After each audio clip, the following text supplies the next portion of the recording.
Muy buenos días niños, el día de hoy comenzaremos trabajando con la clase de ciencias relativa al día miércoles 5 de agosto del 2020. Lo que vamos a ver el día de hoy son los ecosistemas y el objetivo de aprendizaje es identificar los ecosistemas y sus elementos, tales como temperatura, aire, cantidad de luz y agua. Vamos a comenzar. Primero tenemos que saber cuáles son los componentes de un ecosistema. Los componentes son los seres vivos que habitan en él, por ejemplo, los animales y las plantas. También tenemos el medio físico, que es el lugar donde habitan estos seres vivos del ecosistema, y también las relaciones medio físico, es decir, los seres vivos, cómo se relacionan, ¿cierto?, estos seres vivos con su medio físico donde habitan. Los seres vivos de un ecosistema son la especie, la población y la comunidad. Tenemos como especie primero que ellos pueden reproducirse entre sí, tienen descendencia fértil, es decir, se reproducen entre ellos, ¿cierto? Y pueden procrear. Luego tenemos la población, que es un conjunto de individuos, que puede ser animales o plantas, pero de la misma especie siempre. Y también tenemos la comunidad, que se refiere al conjunto de las diferentes poblaciones en un ecosistema, es decir, la diversidad que puede haber en un entorno. Las características del medio físico determinan qué seres vivos ocupan el ecosistema, pero estos están delimitados a los factores.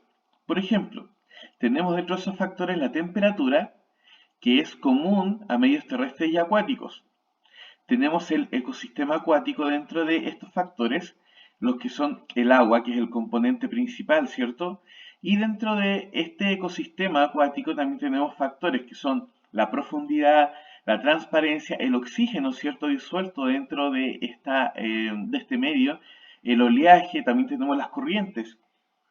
Y también tenemos el ecosistema terrestre, que está compuesto por la Tierra, ¿cierto?, como su componente principal, y también los factores son las horas de luz, las precipitaciones, la altura y también los relieves.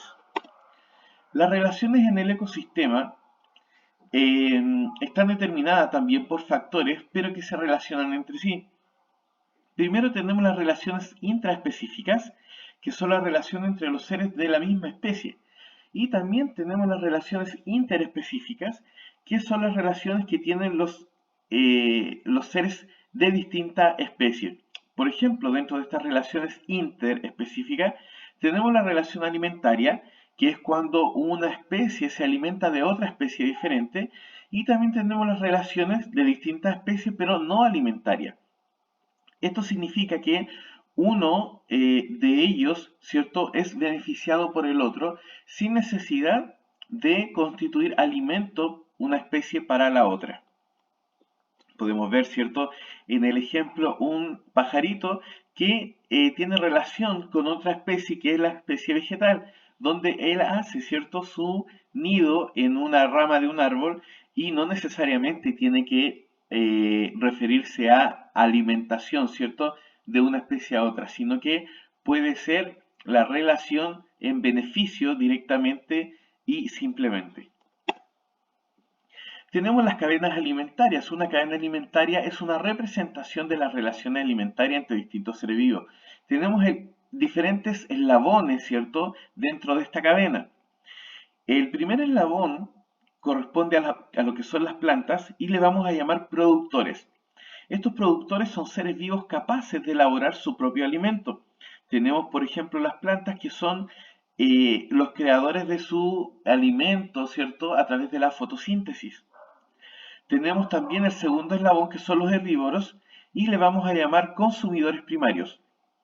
Estos consumidores primarios son animales que se alimentan de esas hierbas, que son los productores. Como tercer eslabón tenemos los carnívoros, ¿sí?, que son los consumidores secundarios. Y estos animales carnívoros y omnívoros, ¿cierto?, que también consumen diferentes tipos de especies, son aquellos que consumen a los animales herbívoros. Y como cuarto eslabón tenemos a los descomponedores, que son las bacterias y los hongos, que se alimentan de restos de los demás seres vivos, ¿cierto?, de lo que va quedando allí, pudiendo descomponer estos seres ¿cierto? Estos restos y generar vida para volver, ¿cierto? Al primer eslabón que son la planta o la generación de estas plantas. Por eso se llama cadena, ¿cierto? Porque es un ciclo en que se alimenta una especie de otra para poder obtener su propio beneficio. Acá tenemos un resumen, ¿cierto? Un esquema que no es mío, esto lo saqué de internet, donde nos muestra un productor que vendría siendo este árbol, ¿cierto? El consumidor primario, que viene siendo esta chinchilla o este roedor que se come, ¿cierto? Al productor, ¿cierto? Y también tenemos un consumidor secundario que puede ser esta serpiente que ya es carnívora, ¿cierto? Que consume a esta chinchilla o este roedor.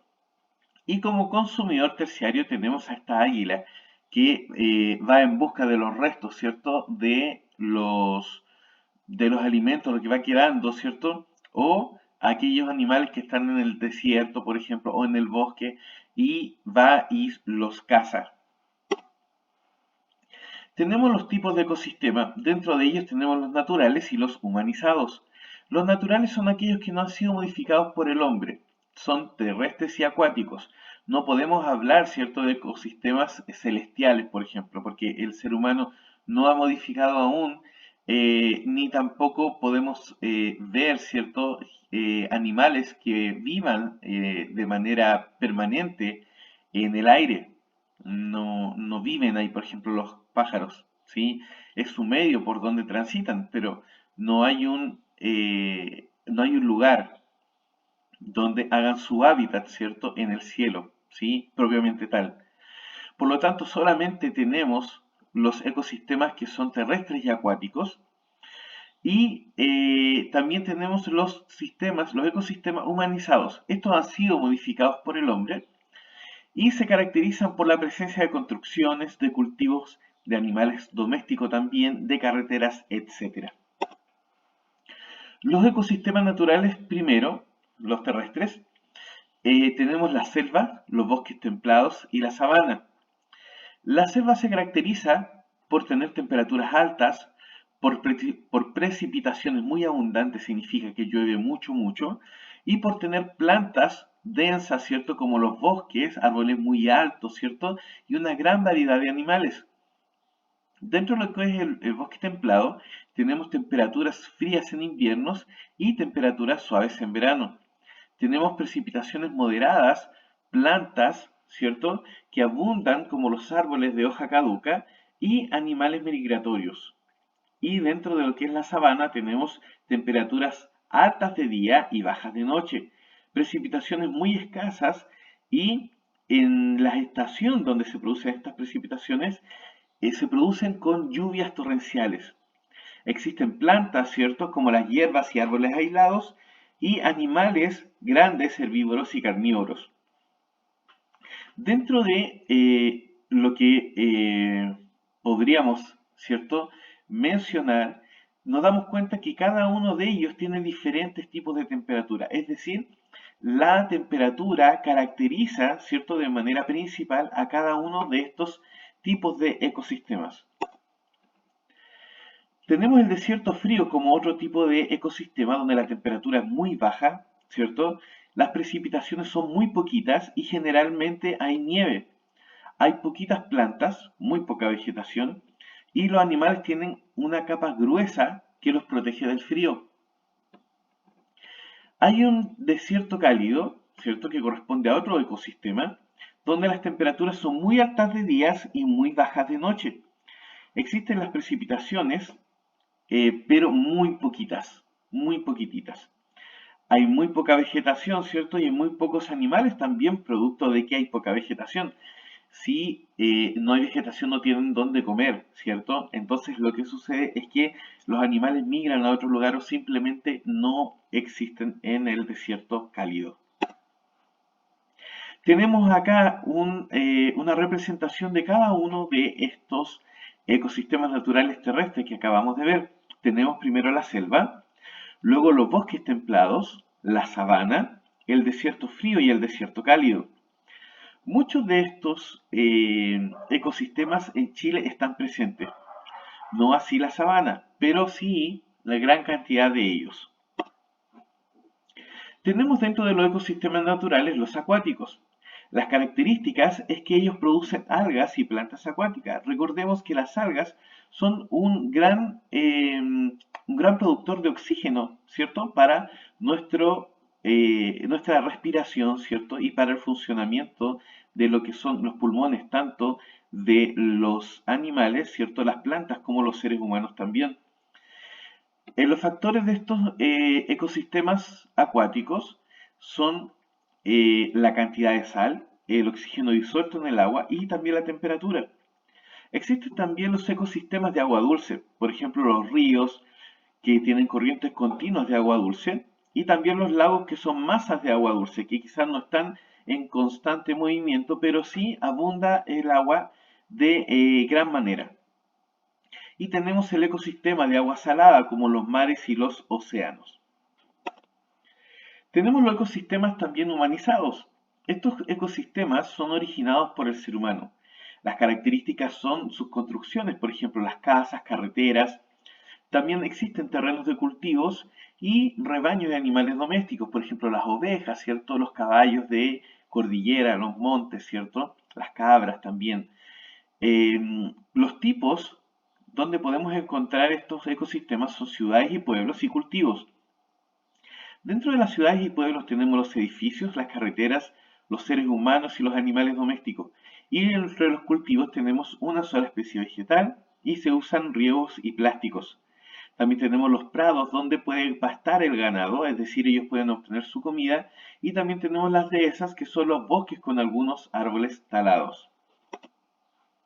Tenemos acá, por lo tanto, una muestra gráfica de lo que son los ecosistemas humanizados, los pueblos y ciudades, los campos de cultivo, los prados y las dehesas. Las acciones humanas perjudiciales para los ecosistemas son los incendios, donde se destruye gran parte de la vegetación y también el medio donde los animales viven. Tenemos la deforestación, que es la corta o la tala de árboles entero, tanto para cultivos, pastos como madera también. Podemos ver que la deforestación, ¿cierto? Podemos ocupar esa madera para poder fabricar papel, ¿cierto? Papel confort, por ejemplo, el papel para nuestros documentos o cuadernos, ¿cierto? Que usamos diariamente. Existe también producto del consumo de agua, la desecación de lagunas o zonas encharcadas para lo que son los edificios y los cultivos. También la explotación incontrolada de tierras para la arena o grava y los vertederos ilegales que contaminan, ¿cierto?, la tierra y el agua. Tenemos acá entonces una muestra gráfica de lo que acabamos de mencionar. Tenemos los incendios, la deforestación, la desecación, la explotación de tierras y los vertederos ilegales también, donde se perjudica de forma directa, ¿cierto?, el ecosistema quizás natural que había en ese lugar en primera instancia. Las acciones humanas beneficiosas que permiten, ¿cierto?, que podamos convivir con estos ecosistemas naturales son la conservación de espacios naturales. Por ejemplo, tenemos los parques naturales, las reservas de la biosfera y el parque nacional. La reforestación, que es la plantación de árboles, la protección de especies animales o vegetales y el control de vertederos y reciclaje. Muy importante, ¿cierto?, para beneficiar al ecosistema que nos rodea, ¿cierto?, y a nosotros mismos como seres humanos. Acá tenemos lo que son los parques naturales, la reforestación, que es volver a plantar, ¿cierto?, lo que se destruyó, la protección de especies que están en peligro de extinción y el reciclado de basura, también muy importante, ¿cierto? Y finalizamos con una actividad. Les voy a pedir que salgan a su casa, salgan de su casa, ¿cierto? Y miren alrededor. Van a ver quizás cerros o algunos árboles por ahí. Y les voy a preguntar a ustedes cuáles son los ecosistemas que podemos encontrar. ¿Cuáles son sus características? Y si es necesario modificarlo, sí o no, y por qué. Les voy a pedir que me manden esta actividad a través de WhatsApp para poder enterarme cómo les fue, ¿cierto? Y poder corregir y poder retroalimentarnos, ¿cierto?, en lo que es su proceso de aprendizaje. Les doy las gracias por haber asistido a esta clase y los dejo invitados para una próxima clase de ciencias. Hasta luego.